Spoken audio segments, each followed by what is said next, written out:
चीन की दुश्मनी भारत के साथ साथ अमेरिका से भी बढ़ती जा रही है और ऐसे में इन दिनों अमेरिका चीन के हर कदम पर नजर रख रहा और अब तो खुद अमेरिका के एक वरिष्ठ रक्षा खुफिया विश्लेषक ने चीनी हाइपरसोनिक हथियारों को लेकर बड़ा खुलासा किया है।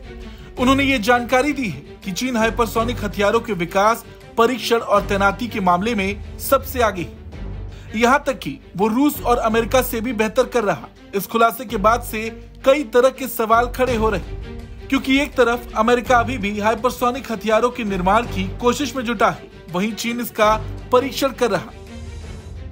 अमेरिका के national air and space intelligence centre में वरिष्ठ खुफिया विश्लेषक जेफरी मैककॉर्मिक ने house armed services sub committee को बताया है कि दुनिया का लीडिंग हाइपरसोनिक आर्सेनल चीन के 20 वर्षों के प्रयासों का परिणाम है। इसके साथ ही साथ चीन हाइपरसोनिक हथियारों पर बड़ा निवेश कर रहा है और यही वजह है कि इन दिनों हथियारों के विकास, परीक्षण और तैनाती से चीन की परमाणु क्षमता में बहुत तेजी से बदलाव देखा जा रहा। जेफरी मैककॉर्मिक ने तो ये तक कहा कि जो रूस ने यूक्रेन में हथियारों का इस्तेमाल किया वो ताकत में चीन से पीछे है। अब बड़ा सवाल ये है कि अमेरिका खुद जो इतना सक्षम है उसने अभी तक एक भी हाइपरसोनिक हथियार तैनात नहीं किया।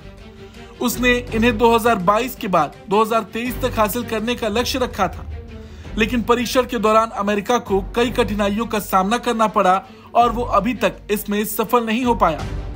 यहाँ तक कि 2018 के बाद से अमेरिका ने जमीन, समुद्र और हवा में अलग अलग क्षमताएं प्रदान करने के लिए हाइपरसोनिक स्ट्राइक हथियार प्रणालियों के विकास में 12 मिलियन अमेरिकी डॉलर से अधिक का निवेश किया है, लेकिन उसे कितनी सफलता मिली आज भी ये बात कोई नहीं जानता। दूसरे हाथ पर चीन लगातार अपने हथियारों को बढ़ा रहा। हाइपरसोनिक को लेकर हमेशा चीन चर्चा का विषय रहा।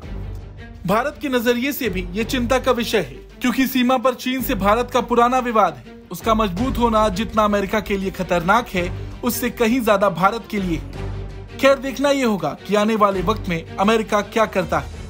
रही बात भारत की, तो भारत भी लगातार हथियारों के क्षेत्र में खुद को आत्मनिर्भर बना रहा। देश की कंपनियां एक से एक हथियार विकसित कर रही जिनकी चर्चा इस वक्त पूरे विश्व में है। ब्यूरो रिपोर्ट, भारत तक।